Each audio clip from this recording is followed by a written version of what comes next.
ኢንጀነራል ኢሞሽናል ኢንተለጀንስ የ30 ዓመት እድሜ ያለው ነገር ነው። ኢሞሽን ግን ሰው ከተፈጠረ ጀምሮ ያለ ነው። በአብዛኛው በእምነትም በፍልስፍናም በባህልም ስሜት እንደ ዕዳ ይታይ የነበረበት እይታ ዶሚናንት ነው። ስሜትህን በቃ መግዛት፣ መወጠር፣ ማጥፋት። ስሜት አልባ ስትሆን በጣም መቹር ሰለሰው ተደርገ ነው የምትታየው።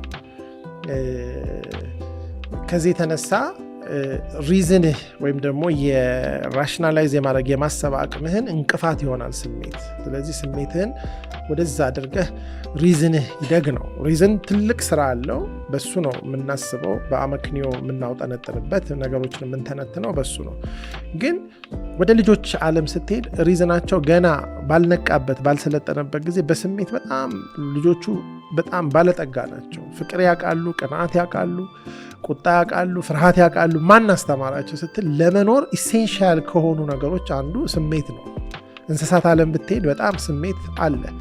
እኛ የምናስበው ሪዝን አይደለም የሚያኖራቸው። አሁን ሪዝን አያስፈልግም እያልኩ አይደለም። ሪዝን በጣም ኢምፖርታንት የሆነ እንደውም the sleep of reason awakens monsters እንደሚለው ሰው ሪዝኑን ካጣ አውሬ ነው የሚሆነው። እሱ ኢምፖርታንት ነው፣ ግን ስሜትን ሊተካ አይችልም። እና ምንድነው እሱ ስሜት ጋር ስትመጣ ያንተ ስሜት አለ፣ ደግሞ የሌሎች ሰዎች ስሜት አለ። አንተ ትፈራለህ፣ ትቆጣለህ፣ ታዝናለህ፣ ትደሰታለህ፣ ትቀናለህ። ኦል ላይክ መልቲፕል ስሜቶች አሉ። እነዚህ ስሜቶች ስላሉ ነው። ለምሳሌ ቁጣ ባይኖር ኢንጀስቲስን አንድ ኤክስፒሪየንስ ማድረግ አትችልም። አንድ ግፍ ስታይ ትቆጣለህ፣ አደጋ ስታይ ትፈራለህ፣ ደስ የሚያሰኘው የሚመች ነገር ስታይ ትደሰታለህ፣ አንድ ነገር ስታጣው ታዝናለህ። አለበለዚያ በምን ታውቃለህ ማጣትህን? አይደለ? እነዚህ ነገሮች ያስፈልጋሉ። ግን እነዚህ ነገሮች አንደኛ በጣም ኢንቴንስ ናቸው። አንተ እንደ ፍሉድ ናቸው፣ እንደ በቀላሉ የምትይዛ መያዣ የላቸውም። ይሄንን ነገር ስማቸውን እንኳን ማወቅ፣ ተቀላቅለው ሲመጡ ደግሞ ነጣጥሎ ማየት፣ የራስን ስሜት ማወቅ፣ ስም መስጠት፣ ባለቤት መሆን፣ ከዛ ማኔጅ ማድረግ። ሌላው የአንተ ስሜት ብቻ አይደለም። የሚስት ስሜት፣ የባል ስሜት፣ የልጅ ስሜት፣ የሰራተኞች ስሜት፣ የደንበኛ ስሜት። አንደኛ ተናዶ ሲመጣ you have to manage him። አዝኖ ሲመጣ፣ ተደስቶ ሲመጣ። ሌላው ምንድነው እሱ ለጊዜው የሚያስፈልገውን ስሜት መፍጠር ደግሞ ትችላለህ አይደል?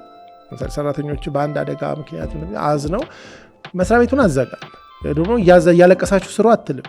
እንዴት አድርገህ ነው ያንን ስሜት ትራንስፎርም የምታደርግ? ኢሞሽናል ኢንተለጀንስ ማለት የራስንና የሰዎችን ስሜት መረዳትና መምራት ማለት ነው።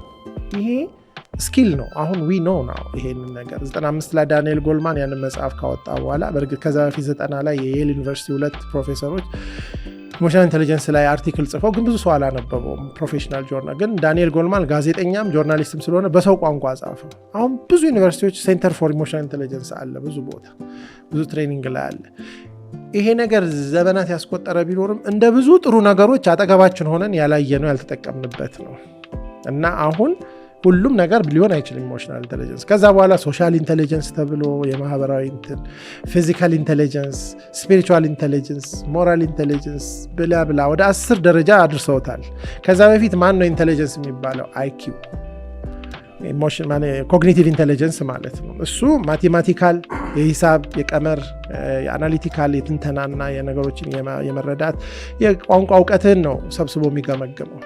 የሚገርም ነገር 18-19 ዓመት ከሞላ በኋላ አይኪው አይቀየርም። ሊያንስ ይችላል፣ ዱላ ከመታ ብሬን ከተጎዳ ከዚ አይጨምርም። ኢሞሽናል ኢንተለጀንስ ግን ቬሪ ኢንተረስቲንግሊ ዩ ካን ለርን ዩ ካን ግሮ። እና አንዱ እንግዲህ ለስልጠና በጣም የተፈለገው ለዛ ይመስለኛል። ግን ደግሞ ችግሩ ምንድነው? አንድ ነገር ስናገኝ እሱን ተይዘን ደግሞ እሱ ብቻ እናረጋለን። በጣም ኢሴንሻል ነገር ነው፣ ግን ሁሉም ነገር ግን አይደለም። ግን በጣም ፋሲኔቲንግ ነገር ነው ብዬ አስባለሁ። ግን ለአንድ መሪ ጥሩ ኢንተለጀንስ ኢሞሽናል ኢንተለጀንስ አለው የምትለው ምን አይነት ካራክተሮች ሲኖሩት ነው?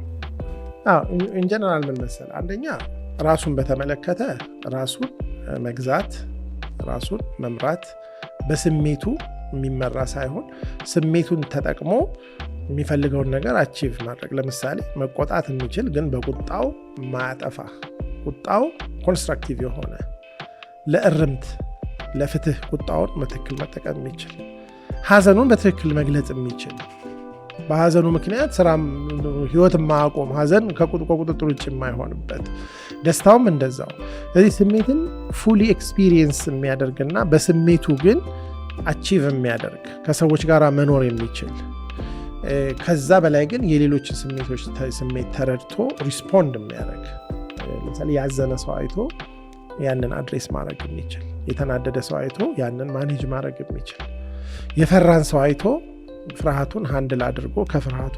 ስለዚህ የሰዎችን ስሜትና የራስን ስሜት መረዳትና መምራት ምናልባት አምስተኛ ኤሌመንት የሚባለው ስሜትን ተጠቅሞ ስሜትና ሞቲቬሽን በጣም የተቀራረቡ ናቸው። ኔጌቲቭ ሞቲቬሽን ሰዎችን ዲሞቲቬት ማድረግ ሳይሆን በስሜት ለምሳሌ በቁጣ ሰውን ዲሞቲቬት ልታደረግ ትችላለህ። ግን ስሜትን ተጠቅመህ ሰዎችን አፕሊፍት ማድረግ ወደ ተሻለ ቦታ መምራት ስሜትን ተጠቅሞ ሰዎችን ሞቲቬት ማድረግ የሚችል የሰዎችን የተሻለ ማንነት በስሜት ምህዋር ማውጣት የሚችል ሰው ስሜት አሁን ፐብሊክ ውስጥ አለ። የፐብሊኩን ስሜት አንብበህ አኮርዲንግሊ ሪስፖንድ ማድረግ የስሜት አናሊሲስ መስጠት አይደለም። ስሜትን ብዙ ስለ ስሜት ማወቅ አይደለም። ግን ስሜትን ፕሮፐርሊ ለተሻለ ለጋራ ጥቅም ማዋል መቻል ስሜትን እንደ ሀብት ማኔጅ ማድረግ ማለት እና ጥሩ አስፈላጊ ስሜቶች ደግሞ ለምሳሌ ግፍ ተፈጽሞ ሰው ከደነዘዘ እንዲቆጣ ማድረግ ኢሞሽናል ኢንተለጀንስ ነው። ግፍ እያለ ሰውን ማደንዘዝ ኢሞሽናል ኢንተለጀንስ አይደለም።